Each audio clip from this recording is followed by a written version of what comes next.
সাংবাদিক বন্ধুদের আমি প্রদেশ কংগ্রেসের পক্ষ থেকে সকলকে শুভেচ্ছা জ্ঞাপন করছি।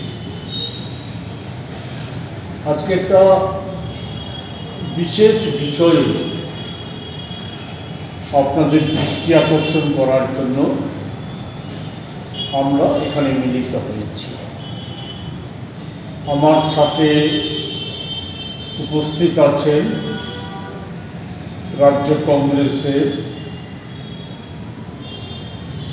তফসিলি জাতি শাখার রাজ্য চেয়ারম্যান শ্রী নিরঞ্জন দাস এবং এই সংগঠনেরই সদর জেলা সভাপতি জয়ধন সরকার। দেখে আজকের যে পরিস্থিতি, সেই পরিস্থিতির গুরুত্ব বিবেচনা করে জাতীয় কংগ্রেস জয় বাপু, জয় ভীম, জয় সংবিধান এই তিনটি স্লোগানকে সামনে রেখে গোটা দেশে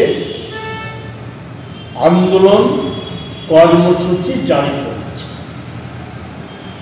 মানুষকে সচেতন করা, বিশেষত আজকে দেশের মধ্যে যেটা সবচাইতে সময় বড় আক্রমণ, যে আমাদের দেশের স্বাধীনতা প্রাপ্তি এবং এর নিরিখে দেশের যে পবিত্র সংবিধান, যা আমাদের চলার পথে দিক নির্দেশ করে আসছে, সেই সংবিধানটাকে পাল্টিয়ে দেওয়ার যে একটা ভয়ঙ্কর প্রচেষ্টা শাসক বিজেপির তরফ থেকে করা হচ্ছে, এর বিরুদ্ধে জনমত তৈরি করে শাসক দলের বিরুদ্ধে ব্যাপক প্রতিরোধ আন্দোলন গড়ে তোলার সংকল্প নেওয়ার প্রশ্নে এই কর্মসূচি হাতে নিয়েছে কংগ্রেস।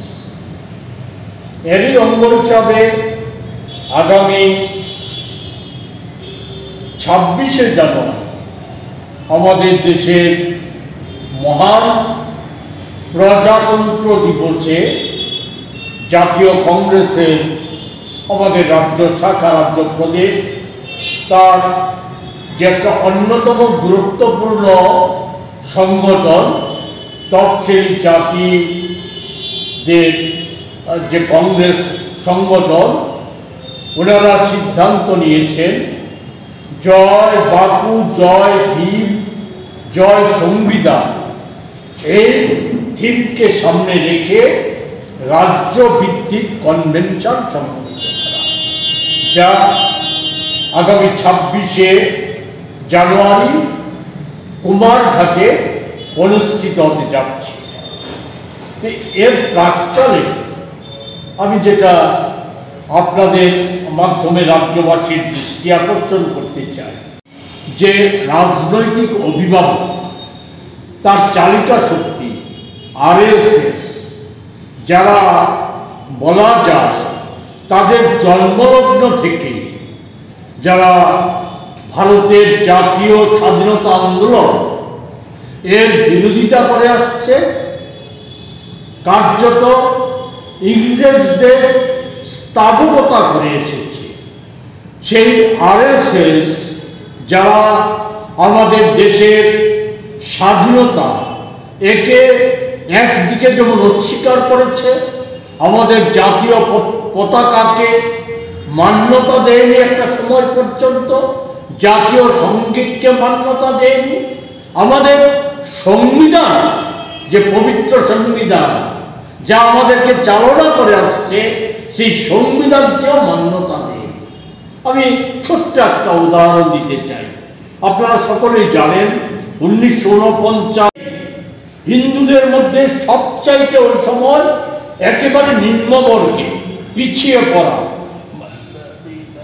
যে অংশটা, সেই বংশের উনি জন্মগ্রহণ করেছিলেন। উনি আম্বেদকর বলেছিলেন, নিজেই বলেছিলেন যে হিন্দু হলে পরেও হিন্দু ধর্মের তথাকথিত ব্রাহ্মণবাদী পণ্ডিতেরা যে মহাদেবকে পশুর চেয়েও নিকৃষ্ট সাধন মনে করত। অপমান লাঞ্ছনা স্বীকার করে আম্বেদকর বলেছিলেন, উনি হিন্দু হয়ে জন্ম হলেও হিন্দু হয়ে মরব না। 1956 সালে 5 লক্ষ অনুগামী সহ উনি হিন্দু ধর্ম পরিত্যাগ করে বুদ্ধ ধর্ম গ্রহণ করেছিলেন। আজকে বিজেপি নিজেদের পাপকে স্খলন করার জন্য তারা আজকে নানাভাবে বলার চেষ্টা করছে আম্বেদকরকে জীবিত অবস্থায় কংগ্রেস নাকি মর্যাদা দেয়নি, আম্বেদকরকে মৃত্যুর পরেও নাকি কংগ্রেস মর্যাদা দেয়নি। আমি ছোট্ট দুটো উদাহরণ দেব। এক হচ্ছে ওই সময় মহাত্মা গান্ধী এবং পণ্ডিত জওহরলাল নেহরু যদি না চাইতেন তাহলে কি আম্বেদকরকে ওই সংবিধান রচনা করার যে কমিটি, সেই কমিটির চেয়ারম্যান করা যেত? ঘটনা তো তাই।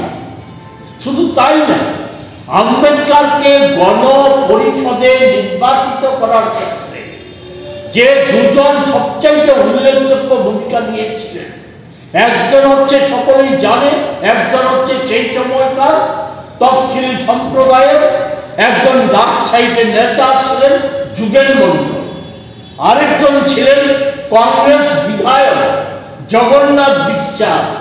তারাই সমর্থক বিধানসভার সমর্থক জোগাড় করে, সদস্যদের মধ্যে সমর্থক জোগাড় করে আম্বেদকরকে বিধান পরিষদের সদস্য নির্বাচিত করেছে।